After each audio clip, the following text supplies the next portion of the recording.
નમસ્કાર, ગુજરાત ન્યૂઝમાં આપનું સ્વાગત છે અને હું છું આપની સાથે માલવી પટેલ। આજે ભગવાન જગન્નાથની 148મી રથયાત્રા અને આજે અમદાવાદની અંદર કહેવાય ને કે જય જગન્નાથ જય રણછોડ માખણચોરના નાદથી આખું અમદાવાદ ગુંજી ઉઠશે। જે પ્રમાણે ભગવાન જગન્નાથની રથયાત્રા નગરચર્યાએ નીકળી ચૂકી છે ત્યારે ભાવિક ભક્તોનો જે જમાવડો છે તે અત્યારે જોવા મળી રહ્યો છે અને આ વખતે ખાસ થીમ ઉપર ટ્રકોને શણગારવામાં આવ્યા છે। એ ઓપરેશન સિંદૂરની થીમ હોય કે પછી રક્તદાન મહાદાન, આ તમામ થીમો ઉપર ટ્રકોને શણગારવામાં આવ્યા છે।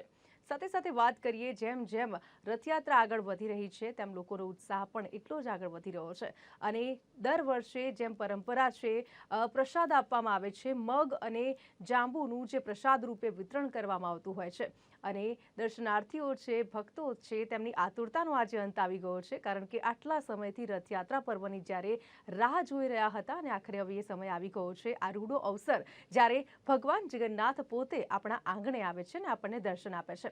તો આ સાથે જ આપણી સાથે ઇન્ટરનેશનલ લોક સાહિત્યકાર પ્રફુલ્લ હિંગુ આપણી સાથે જોડાયા છે।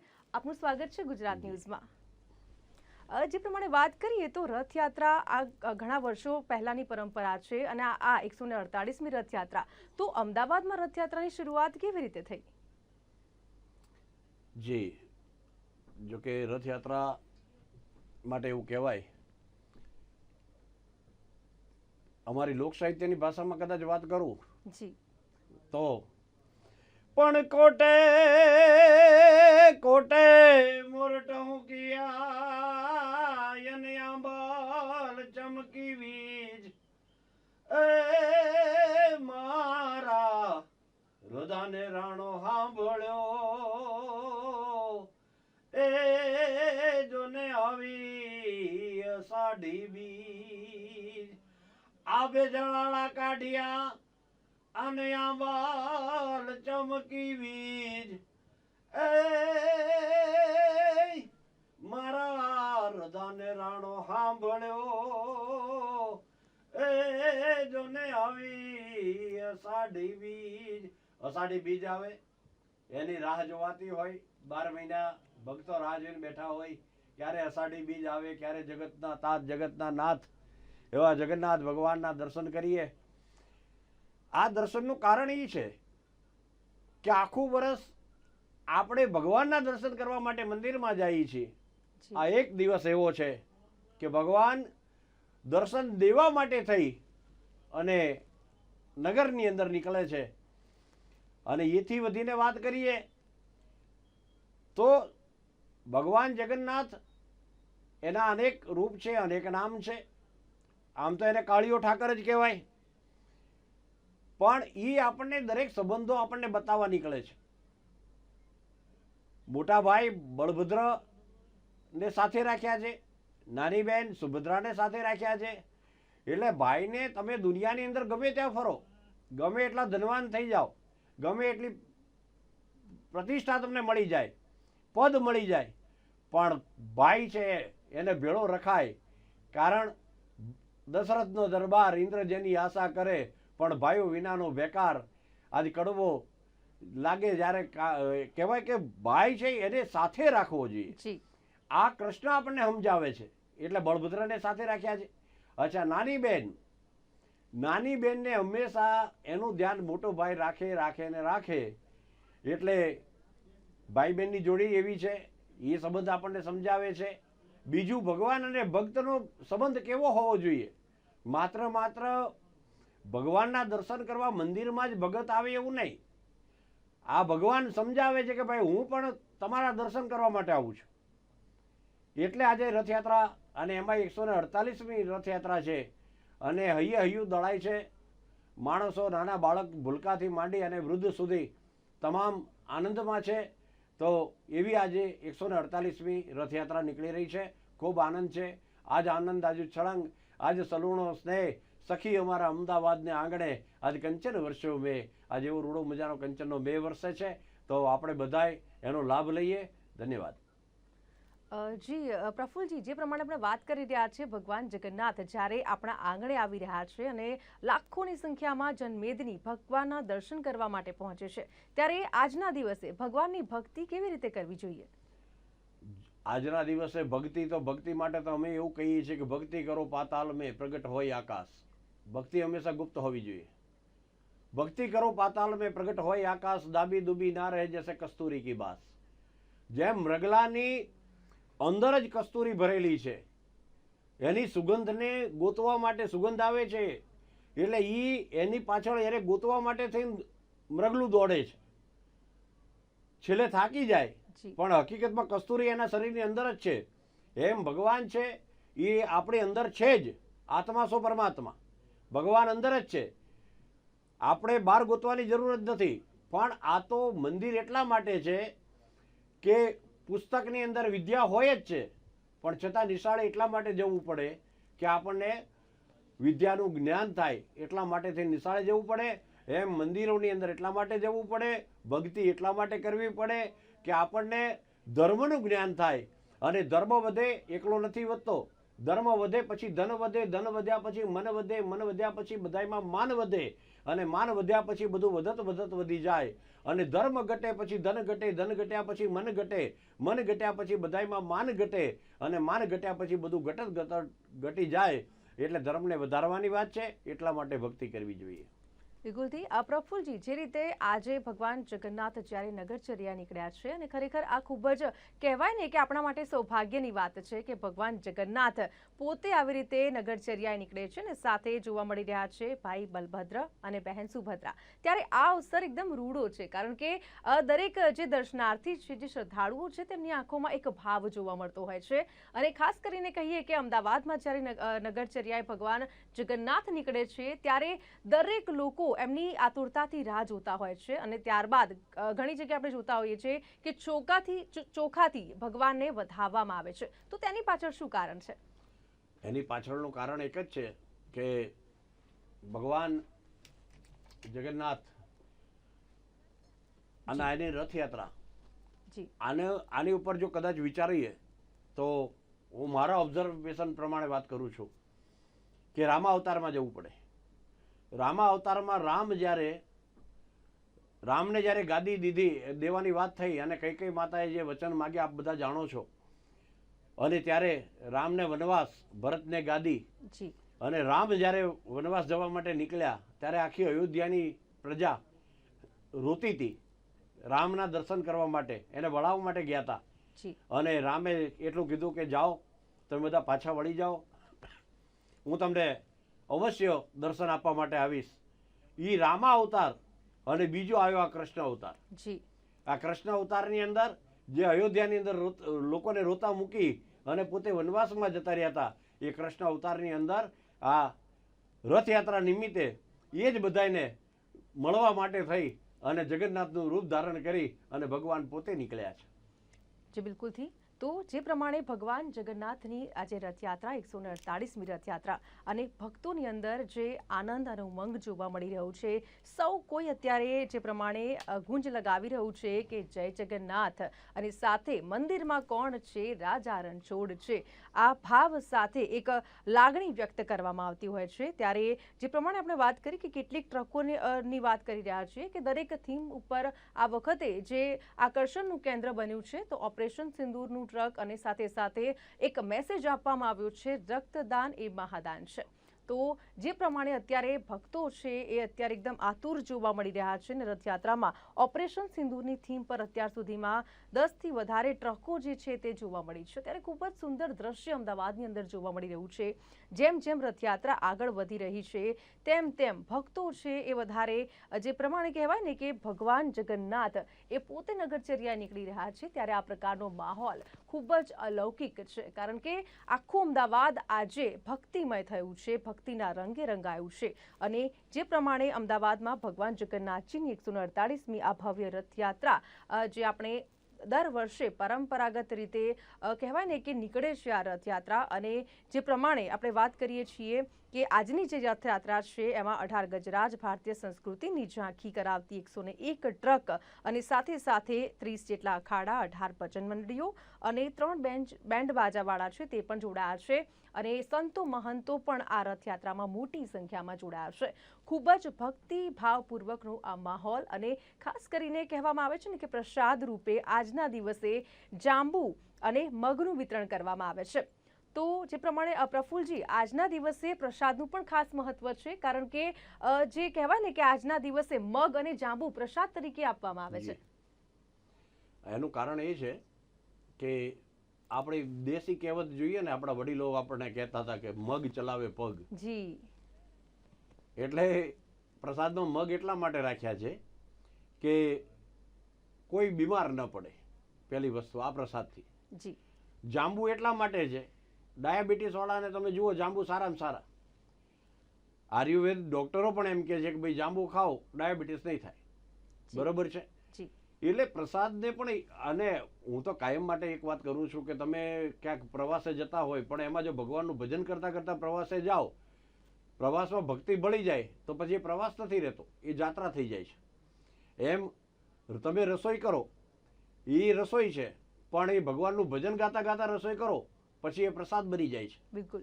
એટલે આ તો, અને આપ અમદાવાદની વાત કરો છો પણ આજે સમગ્ર ગુજરાતમાંથી લોકો અહીંયા આવે છે આ રથયાત્રાના દર્શન કરવા માટે. અને એમાં એક જ્ઞાતિ નથી હોતી, 18 વર્ણ આવે છે. રાજપૂત, કાઠી, કડિયા, કુંભાર, કણબી, કંસારા, આહિર, રબારી, ભરવાડ, ભાભણ, ભાટ, મીર, સુમરા, મિયા, ખસિયા, કવા, ખવાસ, વાણિયા, વાણંદ, લુહાર, ઉથાર, અથવારા, હોની, નાગર, નાદબા, હરિજન, વાંજા, હોડ, ભીલ, બોપા, ખારવા, ડે, ડયા, ડફેર અને દરજી, એ 18 આલમ આ જગન્નાથ ભગવાનના દર્શન કરવા માટે આવે છે. અને ત્યારે હું તો કાયમને માટે કહું છું બાપ કે જેઠ કોરો જાય તો અમારા ખંતમાં ખટકો નહીં, પણ અષાઢનો એક દી મને વહમો લાગે વેગળા, કે જેઠ કોરો જાય તો અમારા ખંતમાં ખટકો નહીં. અને દર વર્ષે આ વખતે તો બેન મોટી વાત એ છે કે દર વર્ષે આપણે રાહ જોવી પડતી હતી કે અષાઢ મહિનો આવે, રથયાત્રા આવે અને એ દિવસથી અમી છાટણા થાય અને રથને દવડાવે. બરોબર. આ વખતે તો જગન્નાથ ભગવાને એ કરી દીધી શાંતિ. બિલકુલ જી. કે જેઠ મહિનામાં જ અમી દ્રષ્ટિ કરી.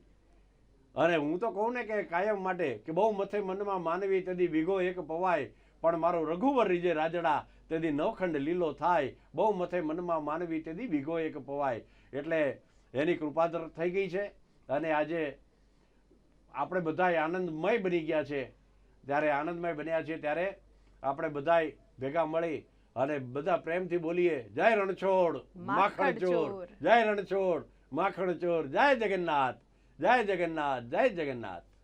પ્રફુલજી, જે રીતે આપણે વાત કરી છે કે અમી છાંટડા, અને આજે તો જ્યારે રથયાત્રાનું પ્રસ્થાન કરાવવામાં આવ્યું સીએમ ભૂપેન્દ્ર પટેલ દ્વારા, ત્યારે જ અમી છાંટણા થયા હતા. અને આ પ્રસંગ ખરેખર અદ્ભુત, કારણ કે અહીંયા, અને આપણે જે પ્રમાણે વાત કરી કે 18 વર્ણના લોકો આ રથયાત્રામાં જોડાય છે, નાત જાત કશું જ જોવામાં નથી આવતું, ત્યારે રથયાત્રાની અંદર આપણને કોમી એકતાનું ઉદાહરણ પણ જોવા મળે છે. જી, કોમી એકતા માટે આ રથયાત્રા બહુ અગત્યની છે. આમાં આપણને જોવા મળે છે કે રથના વધામણા પણ એ લોકો કરે છે. અને બાકી ન હિન્દુ નીકળ્યા ન મુસલમાન નીકળ્યા, કબ્ર ખોદીને જોયું તો બધા ઇન્સાન નીકળ્યા. માણસ તો બધા એક જ છે, બધાના લોહી લાલચ છે.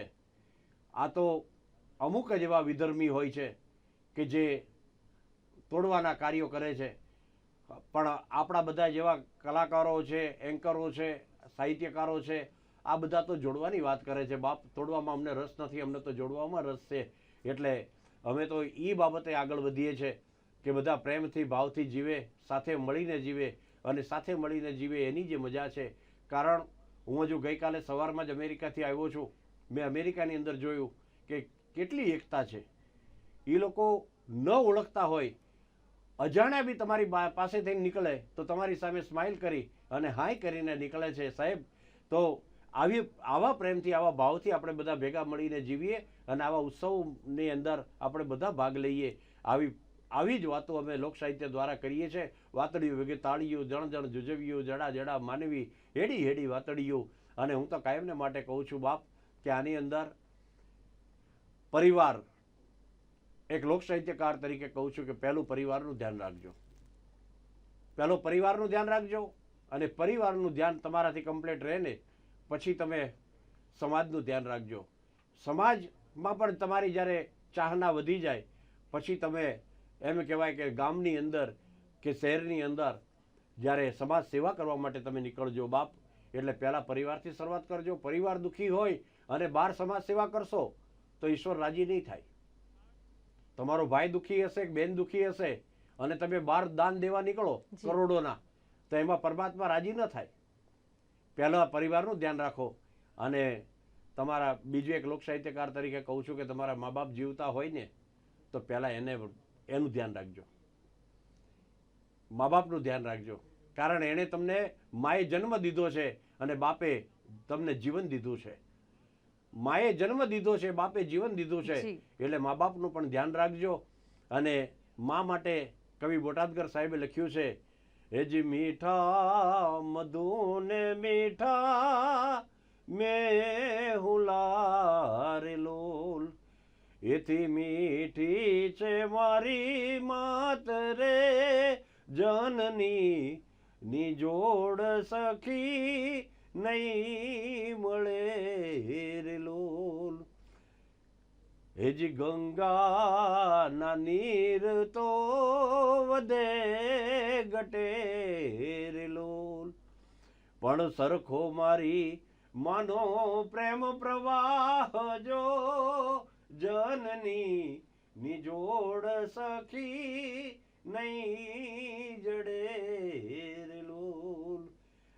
કવિ બોટાદકરે મા માટે લખ્યું છે, બાપ માટે બહુ ઓછું લખાયું છે.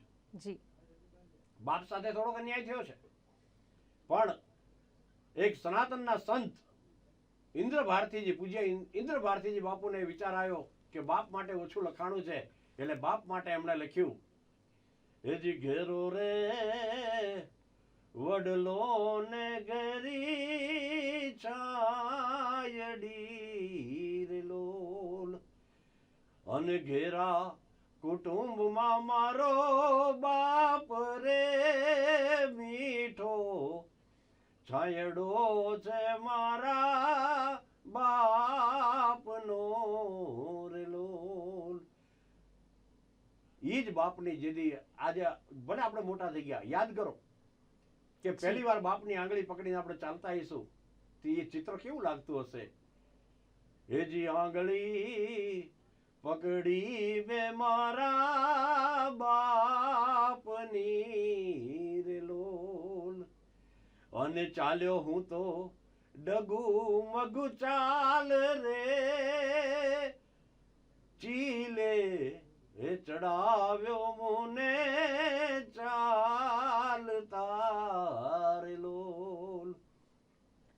એ જ પિતા છે પ્રેમ તણી ઔષધી રે લોલ, અને પળમાં કરે દુઃખ બધા દૂર રે મીઠો એ છાયડો છે મારા બાપનો રે લોલ. એ જ ઘેરો રે એ વડલો ને ઘેરી છાયડી રે લોલ, અને ઘેરા રે એ કુટુંબમાં મારો બાપ રે મીઠો એ છાયડો છે મારા બાપનો રે લોલ. જે દર્શકો જોઈ રહ્યા છે તમામને વિનંતી છે કે તમારા મા બાપ જીવતા હોય તો એનું ધ્યાન રાખજો બાપ, એની આજ્ઞાનું પાલન કરજો, એનું ધ્યાન રાખજો.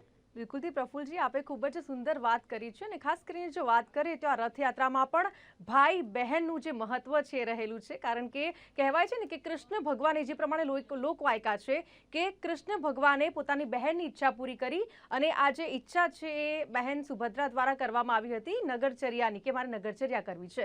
અને એ ઈચ્છા પૂરી કરવા માટે ભાઈ રથમાં બેસાડીને બહેન અને સાથે ભાઈ બલભદ્ર છે તેમની સાથે નગરચર્યા નીકળે છે. અને ત્યારથી જ આ પરંપરા હજુ પણ યથાવત છે.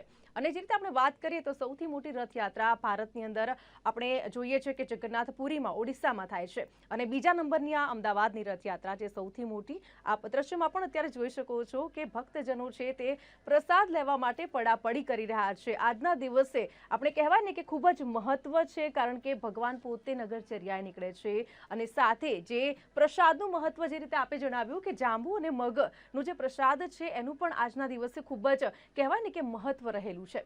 ત્યારે પ્રસાદ લેવા માટે જે ભક્તજનો છે એમની ભીડ જોવા મળી રહી છે ને સાથે જ ભગવાનની એક ઝલક જોવા માટે અત્યારે ભક્તો છે તે એકઠા થયા છે. લાખોની સંખ્યામાં અત્યારે જે રોડ રસ્તાઓ છે, અમદાવાદની જે શેરીઓ છે, ગલીઓ છે, ત્યાં પણ જય જગન્નાથના નારા ગુંજી રહ્યા છે ને સાથે મંદિરમાં કોણ છે, રાજા રણછોડ છે, તો એ નાદ પણ સાથે ગુંજી રહ્યો છે અને તમામ લોકો આ વખતે જે થીમ જે રાખવામાં આવી છે ઓપરેશન સિંદૂર પર અને ખાસ કરીને દરેક ટ્રક એક મેસેજ આપે છે તો એવા જે ટ્રકો છે સાથે ટેબ્લો છે તે પણ એક ઝાંખી છે તે જોવા મળી રહી છે અને ખૂબ જ અદ્ભુત આ દ્રશ્ય આપણે અત્યારે ગુજરાત ન્યૂઝની સ્ક્રીન ઉપર નિહાળી રહ્યા છીએ. ત્યારે ખૂબ જ સુંદર દ્રશ્ય આપ જોઈ શકો છો કે કઈ રીતે ટ્રકોને શણગારવામાં આવ્યા છે અને સાથે સાથે ભક્તો છે એ લોકો હર્ષોલ્લાસ સાથે ભગવાન જગન્નાથના નારા લગાવી રહ્યા છે. તો આ સાથે જ જે પ્રમાણે આપણે વાત કરીએ છીએ કે ભગવાન મોસાળમાં જાય છે ભાઈ બલભદ્ર અને બહેન સુભદ્રાજી સાથે, તો ત્યાં પણ એક એવો પ્રસંગ જોડાયેલો છે કે ભગવાન છે તે બીમાર પડે છે. મોસાળમાં એમને ખૂબ જ લાડ લડાવવામાં આવે છે ને ત્યારબાદ એ બીમાર પડે છે, તો તેની પાછળ શું કહાની છે? આમાં એવું કહેવાય છે કે ભગવાનની આંખો આવે છે. કેરીની સિઝન આવે ને, કેરીની જી, એટલે આંખો આવે. એ આંખો આવે અને આપણામાં કહીએ ને કે વેકેશન પડે ને છોકરાને પૂછો કે તારે ક્યાં જવું છે એટલે તરત એમ કે મામાને ઘેર. કારણ મામાની અંદર બે માં છે. એક મામા એટલે બે મામા, બે માં એટલે મોસાળની અંદર મામાનો પ્રેમ હોય. આપણે કહેવતો પણ છે કે મોસાળમાં જમણવાર હોય અને માં પીરસતી હોય તો ભાઈ જમવામાં કઈ બાકી રહે નહીં. એટલે મોસાળની અંદર જાય અને મોસાળની અંદર જઈ અને ત્યાંના જે લાડ પ્રેમ ભાવ એ જે મોસાળ તરફથી મળે એનો આનંદ અલગ છે.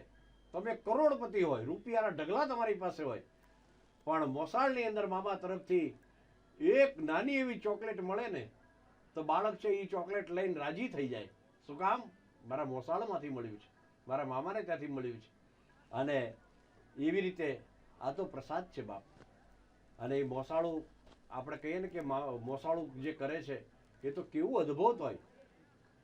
વર્ષોથી કરતા આવ્યા છે ને હજુ પણ તમારે નોંધાવવું હોય ને તો વર્ષો નીકળી જાય. આજે તમે નોંધાવો તો વર્ષો પછી તમારો વારો આવે. એટલા તો નામ પેન્ડિંગ પડ્યા છે. અને જેવું તેવું મોસાળું નથી કરતા, ઘરેણા એટલા હોય છે. જી જી. પ્રસાદ આખા સરસપુરની અંદર ઘરે ઘરે પ્રસાદ બનાવવામાં આવે છે અને બોલાવીને કે આવો બાપ, આવો, પધારો, પ્રસાદ લઈ જાઓ. આ મજા છે અને આ ગુજરાતની મજા, એમાં અમદાવાદની મજા. જો કે ગુજરાતની અમે બહુ વખાણ કરીએ ને બેન, એટલે ઘણા અમને એમ કહે કે તમે ગુજરાતના બહુ વખાણ કરો છો, આનું કારણ શું? એટલે અમે એમ કહીએ કે ખાલી ગુજરાત નહીં પણ કક્કાની અંદરથી તમે ખાલી ગ અક્ષરને લઈ લો ને તો એ એટલો પવિત્ર છે કે એને યાદ કરવો જ પડે. હા, આજે ગુજરાત ન્યૂઝની અંદર આપણે બેઠા છે એટલા માટે કહું છું. હા, કારણ એનું પણ શરૂઆત પહેલો અક્ષર કયો આવે છે તો કે ગ, ગુજરાત ન્યૂઝ, બરોબર, એટલે પવિત્ર. બીજી વાત કે ભારતના તમામ રાજ્યમાં પવિત્રમાં પવિત્ર રાજ્ય કયું તો કે ગુજરાત. બિલકુલ. નામ ગ થી શરૂઆત થાય. એનું પાટનગર કયું તો કે ગાંધીનગર, નામ ગ થી શરૂ થાય. એથી વધીને વાત કરીએ, તમને મને આઝાદી કોણે અપાવી તો કે ગાંધીજી, નામ ગ થી શરૂ થાય. હે, બધી નદીમાં પવિત્રમાં પવિત્ર નદી કઈ તો કે ગંગા. એકડ કટકો હાડરો જોતડ ગંગા જાય, 71 પેઢીની માય, કોઈ દી ભૂત ન હરજે ભાગીરથી, એકડ કટકો હાડરો જોતડ ગંગા જાય. ગંગા નદી નામ ગ થી શરૂ થાય એટલે ગ પવિત્ર છે. એથી વધીને કદાચ વાત કરીએ તો બધા પર્વતમાં પવિત્રમાં પવિત્ર ડુંગર કયો, પવિત્ર પર્વત કયો તો કે ગિરનાર, નામ ગ થી શરૂ થાય. એથી વધીને વાત કરીએ તો ભીમને વાલું શું તો કે ગદા, નામ ગ થી ચાલુ થાય. અર્જુનને વાલું શું તો કે ગાંડીવ, નામ ગ થી ચાલુ થાય. અને કદાચ એમ કહેવાય કે ગોકુળમાં રમી, ગાયું ચરાવી અને ગોવિંદ કહેવાણો એનું નામ પણ ગોવિંદ, નામ ગથી ચાલુ થાય એટલે ગ પવિત્ર છે. જી બાળકોને ભણવામાં બધા વિષયમાં અઘરામાં અઘરો વિષય કોઈ લાગતો હોય તો એ છે ગણિત, ગણિત નામ ગથી ચાલુ થાય. જી અને કદાચ એમ કહેવાય કે તમને ને મને જીવનની અંદર કોઈ માર્ગ બતાવી શકે તો કોણ બતાવી શકે? તો કે ગુરુ, નામ ગથી ચાલુ થાય. જી અને ઘણી અમે સત્સંગની વાતો કરીએ, કથાઓ ચાલતી હોય, બધું ચાલતું હોય અને છતાંય કોઈ સુધરે નહીં તો એને કહેવાય ગાંડો, નામ ગથી ચાલુ થાય. બિલકુલથી ખૂબ જ સુંદર વર્ણન કર્યું છે આપણે. અને ખાસ કરીને જો વાત કરીએ તો આજે ભગવાન જગન્નાથ જ્યારે નગરચર્યા નીકળે છે અને આપે જે પ્રમાણે વાત કરી છે, ખૂબ જ સુંદર વાત કરી છે. ગનું જે આપણે વર્ણન કર્યું છે અને ખરેખર આપણે જોવા જઈએ તો જે પ્રમાણે ભગવાન જગન્નાથની ઘણી બધી એવી લીલાઓ છે, આપણે ગણી નથી શકતા. જે એમની લીલાઓ છે અપરંપાર છે. અને એવો જ એક પ્રસંગ એમની સાથે જોડાયેલો છે જ્યારે કૃષ્ણ ભગવાન ગોપીઓ પાસેથી માખણ ચોરીને ખાતા હતા અને એ એમની જે નટખટ, જે એમની શરારત હતી, અને જે પ્રમાણે આપણે કહીએ છીએ ને કે એક બાળ સ્વરૂપ પણ આપણે કૃષ્ણ ભગવાનનું જોયું છે. સ્વરૂપની આપણે વાત કરી રહ્યા છીએ ત્યારે બાળ સ્વરૂપ અને ત્યારબાદ આપ અત્યારે જે સ્વરૂપ સ્ક્રીન ઉપર જોઈ રહ્યા છો, તો આટલો બધો ડિફરન્સ કઈ રીતે અને શા માટે આ ભગવાન જગન્નાથે આ સ્વરૂપ ધારણ કર્યું છે? એની પાછળ શું કહાની છે? એનું કારણ એક જ છે કે રામ છે ને એ મર્યાદા પુરુષોત્તમ છે. જી રામની સાથે કોઈ પણ વાત કરતા પહેલા મર્યાદાના તાળા લાગી જાય. અને કૃષ્ણ છે એ પૂર્ણ પુરુષોત્તમ છે. એની જે એને કદાચ મળે ને તો એના ખભા ઉપર હાથ મૂકીને કહી શકાય, hi bro, how are you, એટલે કહી શકાય. બીજી વાત, 33 કરોડ દેવી દેવતામાં બધા ભગવાન સમજી શકાય આપણે, કૃષ્ણ સમજાતા નથી. જી તમે રામ જુઓ, તમે રામને ઉભેલા જુઓ તો એના પગ સીધા છે, ચીપિયા જેવા. હવે બહેનો માતાઓને, જે બહેનો માતાઓ જોઈ રહ્યા છે એને ખબર પડશે. બહેનો માતાઓને ખબર છે કે ચીપિયાથી અમુક જ વસ્તુ પકડાય. એનાથી ચીબું પકડાય, રોટલી પકડાય, પાપડ ફેરવાય, ચીપિયાથી આટલી વસ્તુ પકડાય. પણ તપેલી જો પકડવી હોય કાંઠાવાળી તો એ ચીપિયો કામ ના આવે. હવે એના માટે શું કરવું પડે? તો એના માટે સાણસી લેવી પડે. હવે સાણસી તમે ક્યાં ગોતો? તો કૃષ્ણ ઊભો છે, એનો પગ જુઓ, આંટી મારીને ઊભો છે, સાણસી જેવો પગ. રામની અંદરથી જે છૂટી ગયો, રામના હાથમાં કાળી મર્યાદા પુરુષોત્તમ છે, વધારે ના બોલી શકે, પણ છૂટી જાય અને એને પછી પકડવો હોય ને તો કાળીઓ ઠાકર પકડી લે, કૃષ્ણ કનૈયો પકડી લે, એના હાણસામ જે આવ્યો એ પછી પૂરો. એટલે કૃષ્ણ ઓળખાય નહીં. બીજી વાત, દડો ગમે તેવો હોય, રબરનો હોય, પ્લાસ્ટિકનો હોય, ગમે એવો દડો હોય, દડો કોઈ દિવસ પાણીમાં ડૂબે નહીં, એ તરે. આને ડૂબાડ્યો. મેં કીધું ને, જે કોઈ ના કરી શકે એ આ કરી શકે. બિલકુલ. એને પાણીમાં ડૂબાડ્યો અને જ્યારે એમ કહેવાય કે નાગ દમન કર્યું ત્યારે નાગની ફેણ ઉપર ઊભો રહી અને જે વાંસળી વગાડીને ખુશ રહી શકે ને, આને રસેશ્વર કહેવાય. જેનો રસ કોઈ દિવસ તૂટે નહીં સાહેબ, આનંદમાં જ રહેવું. જે નાગ દમન વખતે નાગની ફેણ ઉપર ઊભો રહી અને જે વાંસળી વગાડી શકે એ કૃષ્ણ કરી શકે. એટલે કૃષ્ણએ આપણને એ શીખવાડ્યું છે કે ગમે એવી પરિસ્થિતિ આવે, હસતા રહેજો, આનંદમાં રહેજો. તમારો રસ ક્યાંય તૂટવો ના જોઈએ અને રસ જીવનમાં જરૂરી છે બાપ. એથી વધીને વાત કરીએ તો મીઠી વાંસળી પણ વગાડી શકે અને કુરુક્ષેત્રના મેદાનમાં યુદ્ધનો શંખ પણ ફૂંકી શકે. આ કૃષ્ણ કનૈયો. બીજી વાત એને એ આપણને શીખવાડી કે જ્યાં સુધી ગોકુળમાં હતો ત્યાં સુધી એને વાંસળી વગાડી. 11 વર્ષ અને 52 દિવસ ગોકુળ છોડ્યા પછી એને વાંસળીને હાથ નથી અડાડ્યો. કૃષ્ણ આપણને શીખવાડે છે કે નાના હોઈએ, બાળક હોઈએ ત્યારે બધી તોફાન કરી લેજો, પણ જ્યારે તમારી યુવાની આવે છે ત્યારે પાછા તમે એકદમ સીધી લીટીમાં થઈ જાઓ. આ કૃષ્ણ આપણને શીખવાડે છે. અને એ વાંસળી પણ વગાડી, એને યુદ્ધનો શંખ પણ ફૂંક્યો. એ બીજી વાત કે જ્યારે ગોકુળમાં હતો ત્યારે ગોપીઓના ચીર ચોરી અને કદમના ઝાડવાની માથે ચડી જતો કનૈયો. એ પણ એણે કર્યું. ગોપીઓના ચીર ચોર્યા અને એ જ કનૈયો પાછો જેથી ભરી સભાની અંદર દ્રૌપદીના ચીર જોટાતા હતા અને તેથી દ્રૌપદી એમ કહેવાય કે એક એક મહાનુભાવોની સામે ધા નાખતી હતી. એક બાજુ દાડો ભીષ્મ, એક બાજુ દ્રોણાચાર્ય, એક બાજુ કૃપાચાર્ય, એક બાજુ કર્ણ, એક બાજુ દુર્યોધન. આ બધાની હામી જોઈ અને કહેવાય છે કે દ્રૌપદી ધા નાખતી હતી કે હે બાપ, એને ત્યાં સુધીનું કીધું કે શું બેઠા હવે, હું તો પસ્તાવું છું થાંભલા આભના, એની પુત્ર વધુ થાવું છું. જેવી તેવી નથી. શું બેઠા હવે, હું તો પસ્તાવું છું થાંભલા આભના, એની પુત્ર વધુ થાવું છું. પાપિયા ચોટલા જાલીને ઢહેડશે, ખબર નહોતી આ નમાલા ઈ પાટલા ઢાળી અને પરખશે. મને ખબર નહોતી જે 5 પતિ મેં ધાર્યા ઈ 5 આવા નમાલા નીવડશે. શું બેઠા હવે, હું તો પસ્તાવું છું થાંભલા આભના, એની પુત્ર વધુ થાવું છું. અને પછી દ્રૌપદી રજસ્વલા હતી.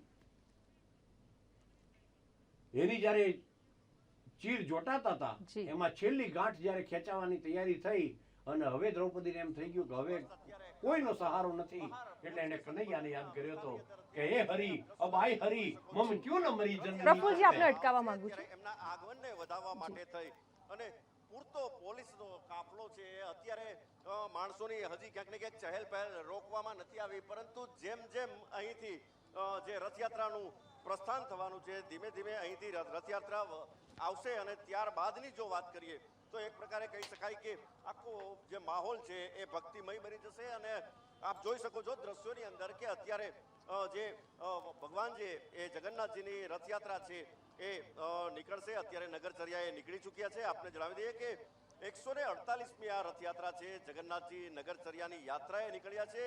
ત્યારે જે સુશોભિત હાથીઓ, ટ્રકો, જે આકર્ષણનું કેન્દ્ર છે તેમને જોવા માટે થઈને ભક્તોમાં અનેરો ઉત્સાહ જોવા મળી રહ્યો છે. ધીમે ધીમે રથયાત્રા છે એ આજે એટલે કે અષાઢી બીજના દિવસે આજે નીકળી રહી છે. ત્યારે અમદાવાદની અંદર જય રણછોડ માખણ ચોરના જય ઘોષ સાથે પરંપરાગત રીતે ભગવાન જગન્નાથજી તથા તેમના ભાઈ બલરામજી અને બહેન સુભદ્રાજી નગરચર્યાએ નીકળી ગયા છે. સવારની જો વાત કરીએ તો આજે સવારમાં જ પાહીન વિધિ સાથે જ જે કહી શકાય કે જે રથયાત્રાનો પ્રારંભ થઈ ચૂક્યો છે. ત્યારે અત્યારે અમદાવાદમાં પોલીસ તંત્રે જડબેસલાક સુરક્ષા વ્યવસ્થા ગોઠવી દીધી છે. દ્રશ્યોની અંદર જોઈ શકાય છે કાલુપુર બહાર પોલીસ સ્ટેશનનો જે વિસ્તાર છે ત્યાં ભાવિકોને કોઈ પણ પ્રકારની અગવડ ન પડે તે માટે જરૂરી તમામ બાબતોનું ઝીણવટભર્યું ધ્યાન રાખવામાં આવી રહ્યું છે. ખાસ કરીને ભગવાનને જ્યારે અહીંથી નગરયાત્રાએ તેઓ નીકળ્યા છે મંદિરથી, અહીં આવશે ને પછી મામાના ઘરે સરસપુર તરફ તેઓ જશે. ત્યારે ચોક્કસ કહી શકાય કે ત્યાં તેઓ જમણ કરશે ને બપોરે 2 વાગે ત્યાંથી ફરી એક વખત તેઓ છે તેમનું આગમન થશે. મહત્વપૂર્ણ છે કે દર વર્ષે અષાઢી બીજના દિવસે અમદાવાદની અંદર ભગવાન જગન્નાથજીનું નિજ મંદિર જે કહી શકાય છે તે મંદિરમાંથી બહાર આવી અને નગરચર્યામાં જાય છે. ભગવાન મોસાળમાં સરસપુરમાં જઈ ભાઈ બલરામ અને સુભદ્રાની સાથે જગન્નાથજીનું મામેરું થાય છે. લાખો સંતો જે કહી શકાય ભક્તો છે એ સરસપુરની પોળમાં જાય છે, ત્યાં જમણવાર થાય છે અને ત્યારબાદ રથયાત્રા નિજ મંદિર પર પ્રસ્થાન થાય છે. એકંદરે કહી શકાય કે આજે જે અષાઢી બીજના દિવસે ભગવાનનું ત્યાંથી રથ નીકળી ચૂક્યો છે. ત્યારે હવે જે ધીમે ધીમે અહીંયા જે શ્રદ્ધાળુઓ ભક્તો છે તેઓ મોટી સંખ્યાની અંદર તેમનો જમાવડો થશે. ભગવાન આ તરફથી આવશે અને સામે એટલે કે સરસપુર તરફ જશે. સરસપુર ખાતે મોસાળમાં જશે અને ત્યાંથી તેઓ પરત આવશે. ત્યારબાદ જે કહી શકાય કે નિજ મંદિર તરફ આગળ વધશે. મતલબ ક્યાંક ને ક્યાંક આજનો દિવસ છે એ અમદાવાદ વાસીઓ માટે જ નહીં, ગુજરાત વાસીઓ તેમજ દેશવાસીઓ માટે આજનો દિવસ ખૂબ જ મહત્વનો છે. ગુજરાતની અંદર સૌથી મોટી જે યાત્રા જે કહી શકાય છે ભગવાન જગન્નાથજીની રથયાત્રા તે અમદાવાદમાં નીકળે છે. ત્યારે આ યાત્રાને લઈ અને અત્યારે તડામાર પોલીસ દ્વારા પણ તૈયારીઓ કરવામાં આવી છે. સુરક્ષા બંદોબસ્ત ફરી એક વખત હું બતાવવાનો પ્રયત્ન કરીશ કે આપ જોઈ શકશો સુરક્ષાના જે બંદોબસ્ત છે, સુરક્ષા જે વ્યવસ્થા કરવામાં આવી છે એ આપ જોઈ શકો છો. ચપ્પા ચપ્પા ઉપર અત્યારે પોલીસનો ચુસ્ત બંદોબસ્ત છે. ખાસ કરીને આ રથયાત્રાનો જે રૂટ છે આ રૂટ ઉપર પોલીસ છેક સુધી ગોઠવી દેવામાં આવી છે.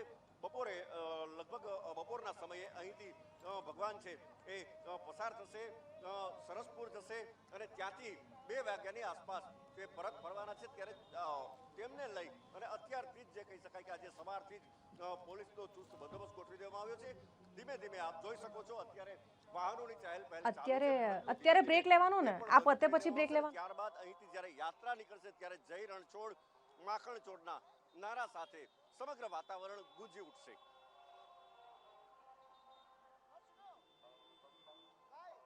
તમામ ભક્તો છે તે પોતાના આંગણે, પોતાની ગલીની બહાર, શેરીની બહાર જે ભગવાન જગન્નાથ છે તેમને આવવાની આતુરતાથી રાહ જોઈ રહ્યા છે. તો જે પ્રમાણે આપ દ્રશ્યોમાં પણ જોઈ શકો છો કે ભગવાનને આવકારવા માટે તમામ ભક્તો અત્યારે ઉપસ્થિત છે અને એક જ ગુંજ લગાવી રહ્યા છે, જય રણછોડ માખણ ચોર, મંદિરમાં કોણ છે, રાજા રણછોડ છે. સાથે જ અનેક પ્રકારના જે ગુંજ જે સંભળાઈ રહી છે આખા અમદાવાદની અંદર, અને દૂર દૂરથી ભક્તો છે તે અત્યારે દરેક એવા રૂટ ઉપર ઉપસ્થિત છે જ્યાંથી ભગવાન જગન્નાથ નીકળે છે. અને સાથે જ જે પ્રમાણે આપણે જોઈ રહ્યા છીએ 18 ગજરાજ સાથે જે ટ્રકો છે તે પણ જોવા મળી રહી છે. તો હાલ સમય થયો છે એક નાનકડા વિરામનો, રોકાઈશું વિરામ માટે.